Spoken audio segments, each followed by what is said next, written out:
అంటున్నాను.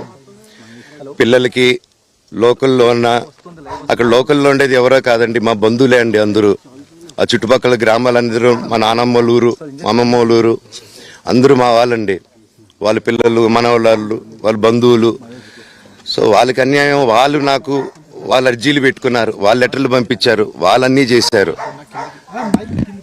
నేను వాళ్ళకి సపోర్ట్గా మద్దతుగా నిలబడి ఏమైంది నేను అడిగేసరికి వినయ్ అతనికి ఫోన్ చేశాను, మెసేజ్లు పెట్టాను.